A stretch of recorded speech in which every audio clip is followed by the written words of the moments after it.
اور اس نظریے کو جو ایک نئے سوشل کانٹریکٹ کی بنیاد رکھتا ہے، اس نظریے کو ہم انقلابی نظریہ کہتے ہیں۔ یہ نیا ہونا چاہیے، پرانا نہیں ہوتا، اور اگر پرانا ہو تو اسے نئے تقاضوں کے ساتھ ہم آہنگ ہونا چاہیے۔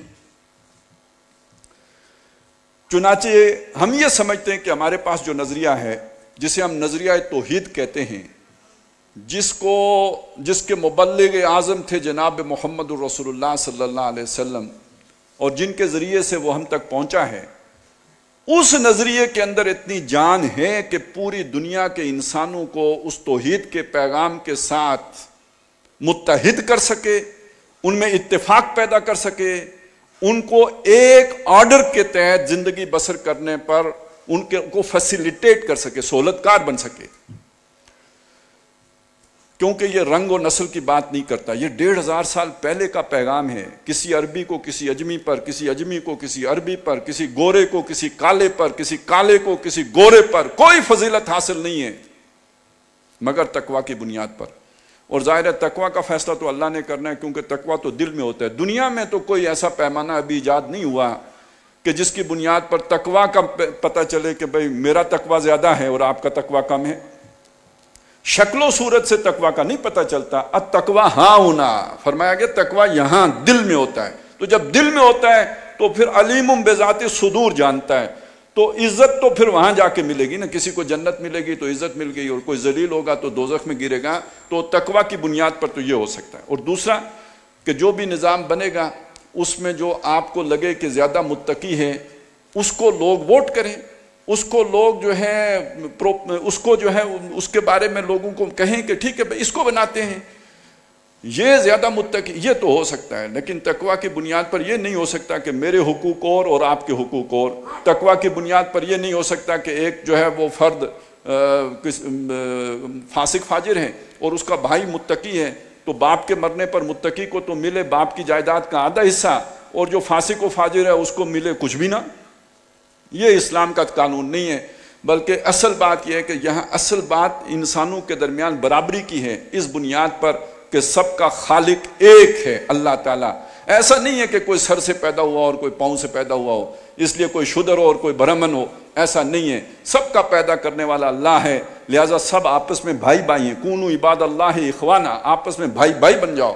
اور سب کا جو والدین ہیں وہ آدم اور حوا ہیں، کوئی اعلیٰ اور ارفع ہو ہی نہیں سکتا، سب برابر ہیں۔ یہ اسلام نے بہت پہلے بتا دیا تھا، اور یہ وہ شے ہے کہ جو عالمی نظام کی بنیاد بن سکتی ہے کہ گورا، کالا، عربی، اجمی سب برابر ہیں، نہ زبان کی بنیاد پر، نہ رنگ کی بنیاد پر، نہ نسل کی بنیاد پر اونچ نیچ کا کوئی تصور قائم ہی نہیں ہو سکتا۔ اب مجھے بتائیے دنیا میں کون سی فلسفی ہے جو یہ بنیاد فراہم کرتی ہو سوائے اسلام کے؟ اگلی بات سنیے، وہ عدل کہ جس کو قائم کرنے کے لیے انقلاب فرانس آیا تھا، اس عدل کی ناکامی، اس ماڈل کی ناکامی تھی جس کے نتیجے میں کمیونزم کا انقلاب آیا، اور ابھی وہ مسلط کیا ہوا ہے ڈنڈے کے زور پر، نہیں تو وہ سرمایہ داروں کی آمریت لوگ اب پہچان چکے ہیں۔ دیوے استبداد جو جمہوری قبا میں پائے کوب ہیں، جس کو لوگوں نے کبھی آزادی کی نیلم پری سمجھا تھا، اب لوگوں کو پتہ ہے کہ کتنا منحوس نظام ہے، کتنا گندا نظام ہے، اور کس درجے ظالمانہ نظام ہے۔ اب تو علم ہو چکا ہے لوگوں کو، لیکن کمیونزم ناکام ہو گیا، اور اس کی ناکامی کا نتیجہ یہ نکلا کہ وہ اسے سانس لینے کا موقع مل گیا، لیکن یہ سروائیو نہیں کر سکتا، یہ نو انسانی کے مسائل کا حل نہیں دے سکتا۔ یہ سرمایہ داروں کی آمریت ہے، اور یہ سرمایہ داروں کے لیے جو ہے جنت بنائی ہے اس نظام نے، کیپٹلزم نے، اور اس سے کوئی عام آدمی کا بھلا نہیں ہوتا، عام آدمی کی فوز و فلاح نہیں ہوتی۔ اور خیر اس بات کو جتنا ہم جانتے ہیں کوئی اور کیسے جان سکتے ہیں؟ جو وی آئی پی کلچر اس بنیاد پر ہم بھگتتے ہیں دنیا میں کہیں اور تو اس کا کوئی نمونہ نہیں، تو ہم سے زیادہ بہتر کون جانتا ہوگا؟ کہتے ہیں جو چھاننی ہوئی جاننی، تو ہم اچھی طرح اس کو چھان کے دیکھ چکے ہوئے ہیں۔ تو اس اعتبار سے بھی جہاں ہم حاکمیت کا اختیار اللہ تعالیٰ کو سونپ دیں اور باقی مخلوق ساری کی ساری اس کی نیابت کے لیے کھڑی ہو جائے، گویا قانون ساز وہ ہو، قانون اس کا نافذ ہوگا۔ ظاہر ہے یہاں کوئی ایک طبقہ جو ہے قانون سازی نہیں کر رہا، یہاں پر کوئی ایک خاص کمیونٹی کی جو ہے وہ حاکمیت نہیں ہے، وہ اللہ کو منتقل ہو گئی، کامل عدل اس کے نیچے آ سکتا ہے۔ اسی طرح ہر طرح کی سرمایہ داری کی جڑ کاٹنے والے اصول وہ ہیں جو اسلام نے دیے ہیں کہ لا یکون دولتم بین الاغنیاء منکم، دولت تمہارے غنیوں ہی میں نہ گردش کرتی رہے، اور یہ غنیوں میں گردش کرتی ہے اس سود کے طریقے کے ذریعے سے۔ تو اس سود کا خاتمہ جب تک یہ نہیں ہوتا تو دولت غنیوں ہی میں گردش کرتی رہے گی، یہ سرمایہ داروں ہی کے در کے پھیرے لیتی رہے گی، یہ ٹرکل ڈاؤن نہیں کرے گی۔ تو یہ بڑی تفصیل ہے جو اس پہ بڑا وقت لگ سکتا ہے، لیکن میں صرف اس وقت اشارے کیے میں نے کہ اصل میں دنیا کے مسائل کا حل اگر کسی کے پاس ہے تو وہ اسلام ہے۔ اگلی بات میں یہ عرض کرنا چاہتا ہوں کہ ظاہر ہے جو بھی ایک نظریہ ہوتا ہے اسے اپنے اظہار کے لیے ایک خطہ عرضی درکار ہوتا ہے، اس کے بغیر وہ اپنا اظہار نہیں کر سکتا۔ نبی اکرم صلی اللہ علیہ وسلم اگرچہ کہ سارے جہاں کے لیے رسول بنا کے بھیجے گئے، وما ارسلناک الا رحمۃ للعالمین، اور یہ پیغام دے کے بھیجے گئے، خواہ مفاد پرستوں کو یہ بات کتنی ہی ناگوار کیوں نہ گزرے۔ میں نے مشرک کا ترجمہ مفاد پرست کیا ہے، اس لیے کہ دنیا میں ہر طرح کا شرک اس کی بنیاد پیچھے مفادات ہوتے ہیں، وہ مفادات کی بنیاد پر شرک کا نظام وضع کیا جاتا ہے۔ کوئی پیچھے مچھندر ہوتے ہیں، کوئی پیچھے مجاور ہوتے ہیں، کوئی پیچھے پنڈت ہوتے ہیں، کوئی پروہت ہوتے ہیں، پے کے ساتھ اور بھی بنا لیجئے، میں نے کہا تو آپ ناراض ہوں گے۔ تو یعنی یہ کوئی نہ کوئی ہوتا ہے پیچھے جس کے پیٹ کا جڑا ہوا ہوتا ہے اس شرک کے نظام کے ساتھ، لہٰذا ہر مفاد یافتہ وہی مشرکانہ نظام لے کے آئے گا۔ تو میں نے اس لیے مشرکون کا ترجمہ مفاد پرست کر دیا۔ تو مفاد پرست لوگوں کو یہ بات کتنی ناگوار کیوں نہ ہو، محمد الرسول اللہ یہی پیغام عدل لے کے آئے ہیں، ہر طرح کے مفاد کا خاتمہ کر کے عدل و قسط کا نظام قائم کر دیں۔ اور اس کا آغاز کہاں سے کریں؟ لِتُنذِرَ أُمَّ الْقُرَىٰ وَمَنْ خَوْلَهَا، تاکہ آپ خبردار کر دیں مرکزی بستی مکے کو اور پھر جو اس کے ارد گرد ہیں، اور ارد گرد پھیلتے پھیلتے وَمَا أَرْسَلْنَاكَ إِلَّا رَحْمَةً لِّلْعَالَمِينَ اور وَمَا أَرْسَلْنَاكَ إِلَّا كَافَّةً لِّلنَّاسِ بَشِيرًا وَنَذِيرًا، تمام انسانوں تک جب تک نہ پہنچ جائے تو گویا وہ پیغام ابھی مکمل نہیں ہوا، وقت فرصت ہے، کہاں کام ابھی باقی ہے، نور توحید کا اتمام ابھی باقی ہے، جو محمد الرسول اللہ نے جس کا آغاز مکے سے کیا تھا، مدینے سے کیا تھا، یہ پوری دنیا میں پھیلانا ہے، وہاں تک پہنچنا ہے۔ اچھا، یہ میں عرض یہ کر رہا تھا کہ خطے کی اہمیت بڑی ہوتی ہے۔ حضور کو مکے میں مبعوث کیا، پھر آپ مدینہ کو آپ نے بیس بنایا، پھر دوبارہ مکے پہ کو فتح کیا، جاء الحق و وزاق کی صورت بنائی، پھر پورے عرب کو جو ہے اس آرڈر کے تابع لائے، اور پھر وہاں سے باقی دنیا میں پھیلا۔ اسی طرح جب حضرت موسیٰ علیہ السلام کو یہ انقلابی پیغام اللہ نے دیا تو ان کے لیے جگہ بھی معین کر دی کہ آپ نے فلسطین میں جا کے اسے غالب کرنا، مصر میں نہیں کرنا ہے، مصر سے نکلیں، یہاں سے ہجرت کریں، آپ نے جا کے ارض مقدس اللہ نے طے کر دی، وہاں جا کے آپ نے کرنا ہے۔ اور محمد الرسول اللہ کے لیے پوری زمین کو ارض مقدس بنا دیا کہ آپ نے صرف مکے اور مدینے میں نہیں کرنا، پورے عالم میں کرنا ہے، چہار دانگے عالم میں کرنا ہے، اور یہ قیامت سے پہلے کل روئے ارضی پر یہ ہونا ہے، اس کی خبریں دی ہیں محمد الرسول اللہ نے صلی اللہ علیہ وسلم۔ لیکن اب جو ہم دیکھ یہ رہے ہیں کہ اس کا آغاز کدھر سے ہوگا، دیکھیے حدیثوں میں خبریں ہیں، یقیناً وہی سرزمین جہاں سے محمد الرسول اللہ صلی اللہ علیہ وسلم نے اس کا آغاز کیا تھا، دوبارہ اسی وہ جو ابھی کہا تھا نا، پھر جبیں خاک حرم سے آشنا ہو جائے گی، تو پھر اسی خاک حرم سے وہ جبینیں آشنا ہو جائیں گی، وہ نور توحید، پھر اس کا آغاز اسی سرزمین سے ہونا ہے۔ حضرت مہدی نے مکے ہی سے کھڑا ہونا ہے، یہ کہیں دائیں بائیں والے مہدی کے پیچھے نہ چل پڑیے گا، یہ ذرا خیال رکھیے، دھیان میں رکھیے گا۔ جو اصلی والا مہدی ہوگا 2 نمبر مہدی نہیں ہوگا، 1 نمبر جو مہدی ہوگا اس کا ظہور مکے سے ہوگا، اور جو ادھر ادھر لاہور سے نکل کھڑا ہو یہ 2 نمبر مہدی ہوگا۔ وہ بے شک جتنی چکنی چپڑی باتیں کرتا ہو، جتنی لچھے دار باتیں کرتا ہو، اور جتنا من باتوں میں مول لیتا ہو، تو وہ 1 نمبر مہدی نہیں ہو سکتا، وہ ادھر مکے سے نکلنا ہے۔ البتہ اس مکے والے مہدی سے پہلے معلوم ہوتا ہے، یہ جو ابھی آپ کے سامنے جغرافیہ پیش کیا گیا، جو 400 سالہ تاریخ آپ کے سامنے رکھی گئی، دیکھیے اللہ تعالیٰ کے منصوبے بڑے طویل ہوتے ہیں۔ میری عمر 60 سال ہے تو میں کتنا سوچوں گا، اتنا ہی سوچوں گا، جتنا پدی کا وہ جو اتنا ہی شوربہ نکلے گا جتنا پدی کا جسم ہے، تو میری سوچ کا جو ہے نا وہ ہورائزن اتنا ہی ہوگا کہ جتنا میری عمر ہے۔ لیکن اللہ تعالیٰ کو ذرا دیکھیں نا کہ اللہ تعالیٰ کا ایک دن 1000 سال کا، یدبر الامر من السماء الى الارض،